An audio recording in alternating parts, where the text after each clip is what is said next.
Isang magandang araw mga kasari-sari. Ito na naman ang inyong probinsyanang Palawin, yung tindera. At syempre, may chichismis ako sa magiging journey na titintin sa aking munting tindahan na maaring maging journey mo rin, lalo na ngayon mga kasari na talaga namang nakakabagabag yung mga napapakinggan natin, mga nababasa natin na nangyayari sa ating paligid. Sana nga ay hindi magkatotoo, pero sa malamang baka magkatotoo, kaya dapat maging handa na tayo.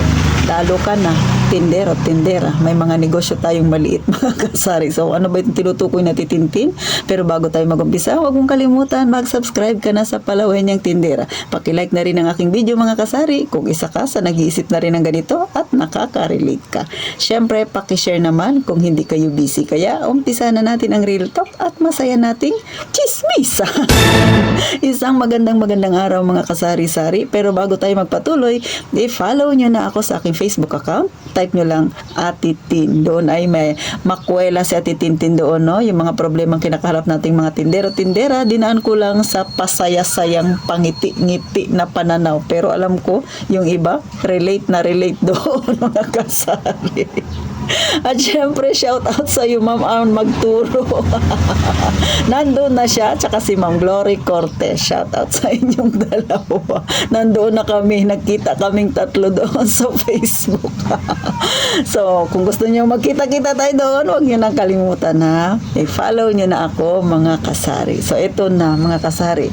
Ngayon, na napapanahon daw talaga na dapat tayong mag-ipon, mga kasari. Pero napapanahon din itong chismis na ito, na ang ating ipon sa bangko, kung sakasakaling meron kang malaking ipon.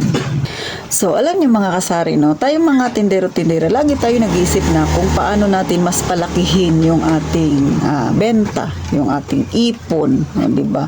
Pero sa nangyayari ngayon sa ating paligid na magpapatong ng 20% tax, hindi ko alam kung naalam niyo na itong balita na ito, no, sa lahat ng magdi-deposit sa magta-time deposit sa bangko. Parang maganda, sa totoo lang, no, mag-ipon ka sa bahay na lang, mga kasari. Kasi nga, pagka ilagay mo sa bangko at makatotoo ito na sinusulong nila na 20% tax doon sa ipon mo, lugi tayo, no? Akalain niyo yun, maghapon kang dito sa tindahan, nakatayo, o kaya naman nakaupo, bising-busy ka, magripak-ripak, kung ano-ano. Tapos para lang madagdagan yung kita mo sa bangko, mapalaki yung time deposit mo, para pagka ikaw ay tumanda, mayroon kang madudukot, kahit paano yung perang inipon mo, ay kumikita naman ng pakunti-kunti, kaya nilagay mo sa bangko, tapos papatawan ng 20%, parang hindi. Para sa akin, no, parang unfair masyado. Kasi tayong mga mahihirap, sa totoo lang, no, kung may 500,000 tayo sa bangko, hindi pa tayo matuturing na mayaman nun. Survival pa lang tayo para sa ating hinaharap pagka naging senior citizen na tayo, mga kasari. May madukot tayo. Sa totoo lang, yung 500,000, no, pag tumanda tayo, maliit lang yung nahalaga. Kasi ang pagkakasakit, tuloy-tuloy yan, di ba? Pagka medyo maedad ka na, marami ka nang iniinda. Mas pro na tayo sa sakit, mas marami na. Kaya, kung meron ka mag-ipon na 500,000, napakaliit niyan.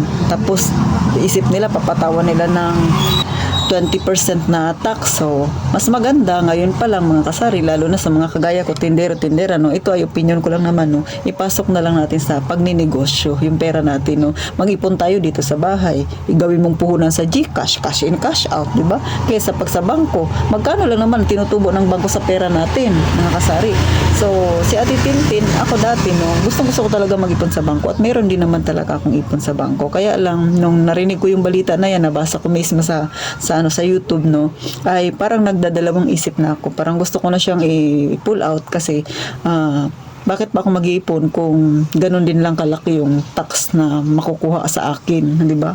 Nagpapatong nga lang ako ng tax sa paninda ko 20%, tapos papatungan din ako ng 20%. Di wala rin nangyari.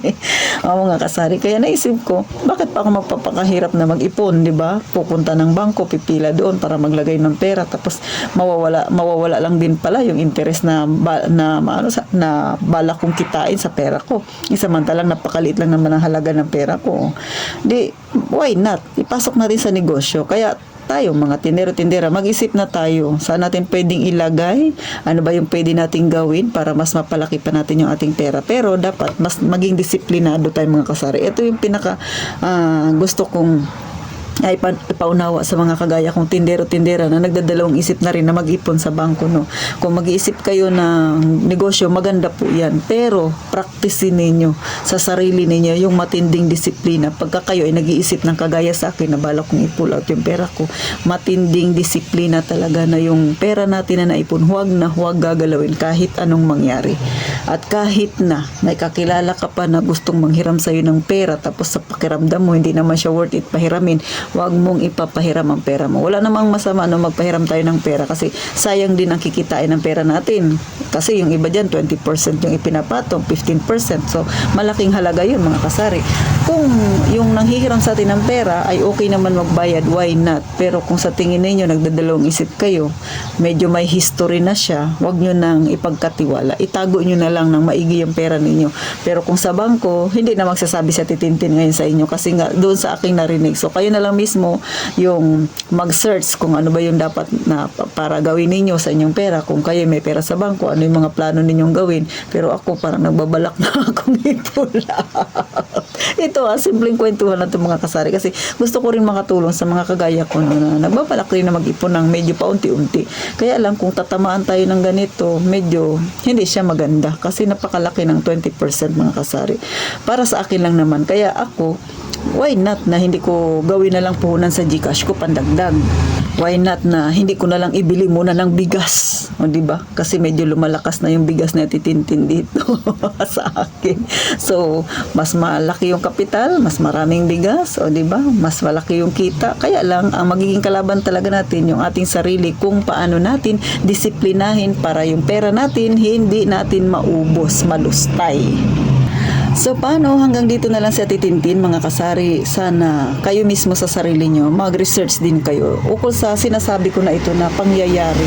Ukol doon nga sa 20% tax. Ngayon pa lang, paghandaan na nating mga nagninegosyo kasi maaring isa tayo sa apektado. Bagamat sabi nila, pang mayaman lang daw ito, pero sa tingin ko, lahat ay apektado. Basta tumungo ka ng bangko para mag-time deposit. So, paano? Hanggang dito na lang sa titintin. Magkita tayo kahit sa Facebook. I-follow nyo na ako mga kasari. So, paano mga kasari? Hanggang dito na lang sa titintin. Gaya nga ng palagi kong sinasabi, mag-iingat tayong palagi, mga kasari.